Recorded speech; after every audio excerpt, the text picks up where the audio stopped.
Find your passion. Ini mungkin kalimat yang kamu sangat-sangat sering dengar juga kali ya, makanya kamu nonton video ini juga. Tapi pertanyaannya, apakah prinsip find your passion ini biblical atau alkitabiah? Dan kalau kamu sendiri, kapan kamu mendengar kalimat-kalimat kayak gini? Mungkin bisa cerita di kolom komentar di bawah ini ya. Tapi dari pengalamanku waktu aku interaksi sama banyak orang maupun dari pengalaman hidup sendiri, aku merasa kalimat find your passion ini paling sering dilontarkan ketika ketika kamu mungkin lagi bergumul untuk mau, misalnya kalau kamu masih SMA mungkin kamu lagi mau milih kuliah gitu ya, milih jurusan. Nah, jurusan apa? Jurusan yang sesuai passion gitu ya. Punya pengalaman ini, orang sering bilang kayak gitu ya. Atau kalau kamu mau udah kuliah nih, mau nyari magang atau mau nyari yang kedepannya, atau selama kuliah juga mau mencari pengalaman-pengalaman yang untuk menemukan passionku gitu, passionmu.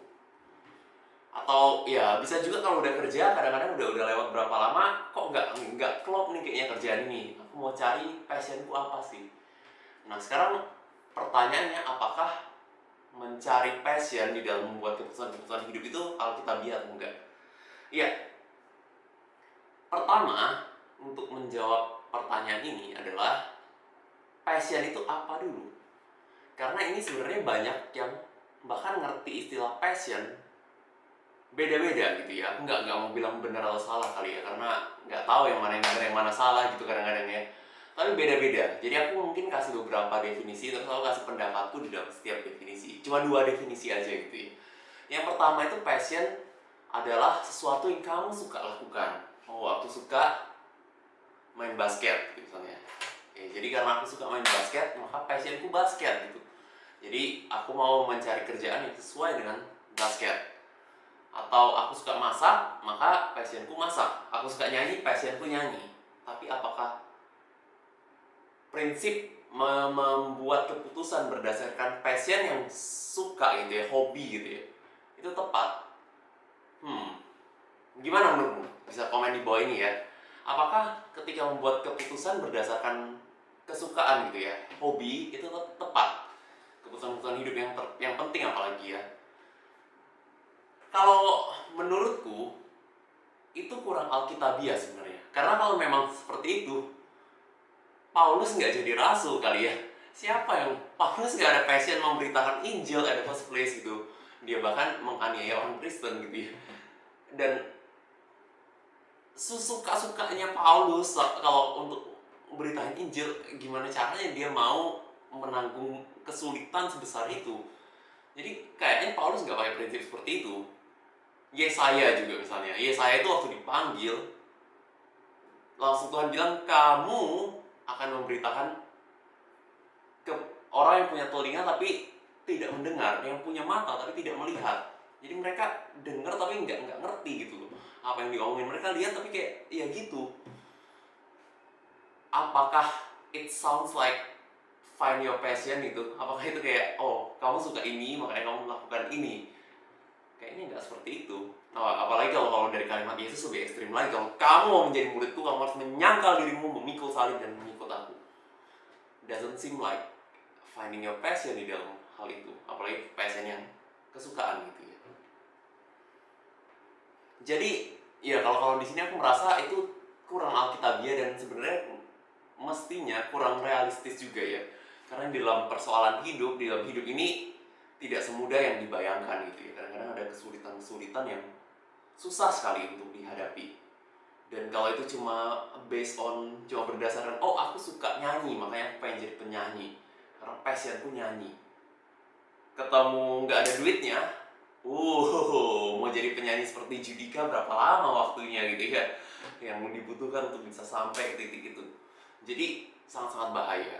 Tapi aku bukan bilang, oh kalau gitu jangan kerjain yang kamu suka, itu juga bahaya gitu. Tapi aku mau ajak kamu ngerti passion di dalam pengertian yang lain gitu ya. Di dalam pengertian yang lain adalah passion itu bisa juga dimengerti seperti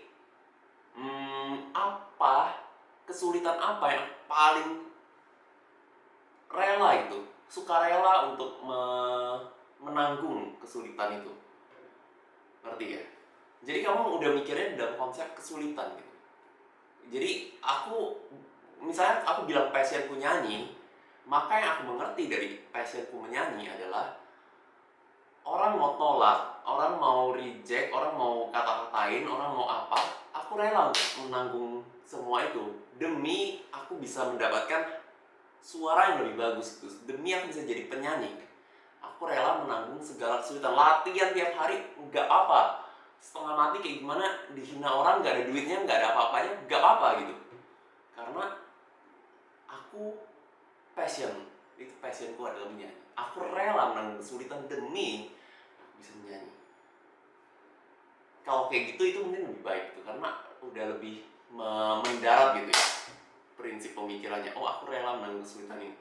Oh, aku rela menjadi pebasket, aku latihan tiap hari, nggak apa-apa gitu. Kalau cuma suka aja, nggak tentu suruh latihan tiap hari aja mau gitu kan. Tapi kalau kamu kalau passionnya dimengerti kayak gini, aku suruh latihan tiap hari, oke. Keringetan, capek, apa, nggak apa-apa. Nggak ada duitnya, ya sudah nggak apa-apa. Yang penting aku bisa ngelakuin ini. Nah, itu yang namanya passion gitu. Yang aku rasa lebih baik kali ya pengertiannya. Karena banyak orang yang aku lihat salah ngerti di cuma sebatas hobi. Kalau hobi aja bahaya ya, fotografi misalnya, masak atau apa. Kalau kamu melihat passionnya di dalam pengertian kamu rela menanggung kesulitan dari melakukan hal itu, maka itu sesuatu yang aku rasa baik. Dan apakah itu Alkitabiah itu lebih realistis menurutku, karena kamu udah lebih realistis melihat dunia ini gitu ya. Gimana seharusnya. Nah, sekarang pertanyaan, apakah itu Alkitabiah? Partly yes, I think. Partly, ya kenapa partly? Karena Tuhan menciptakan manusia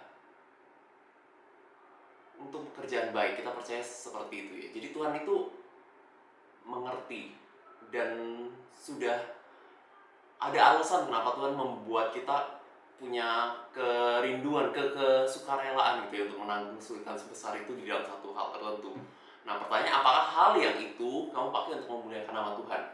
Misalnya aku passion ngajar misalnya, ceritanya gitu ya, anggaplah sekarang aku rela gitu demi bisa menjadi guru yang lebih baik gitu misalnya. Aku rela menanggung kesulitan itu demi bisa jadi guru yang lebih baik. Nah, sekarang ketika kamu udah rela menanggung kesulitan itu demi bisa menjadi guru yang lebih baik, apakah kamu mau pakai hal itu untuk memuliakan Tuhan gitu? Untuk membawa anak-anak yang kamu ajar menjadi orang yang takut akan Tuhan. Enggak harus jadi guru sekolah minggu juga ya di dalam pengertian, karena dari dalam mengajar apapun kamu selalu bisa membawa murid-murid menjadi orang yang takut kepada Tuhan, ya kan? Kamu jadi orang tua juga bisa kayak gitu ya. Atau ya kalau misalnya nyanyi gitu, kamu bukan cuma asal nyanyi aja, memaksimalkan potensiku itu bagus gitu, tapi gimana aku memaksimalkan potensiku untuk pekerjaan Tuhan. Aku mau menulis lagu-lagu yang bisa menyentuh hati orang, sehingga kalau orang lagi depresi dia bisa dengar, dapat semangat hidup lagi. Dia lagi putus cinta, dengar laguku, dapat semangat hidup lagi. Dan di situ dia bisa dibawa kembali kepada Tuhan dari saat-saat tersulitnya misalnya. Kayak gitu. Nah, hal-hal ini dipakai untuk memuliakan Tuhan gitu ya.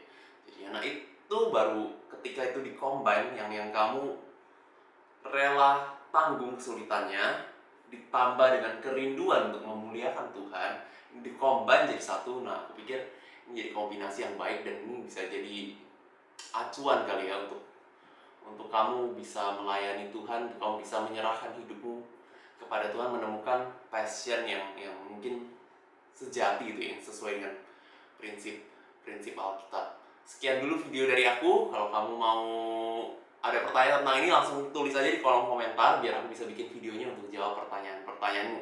Sampai jumpa di video-video berikutnya. Bye bye.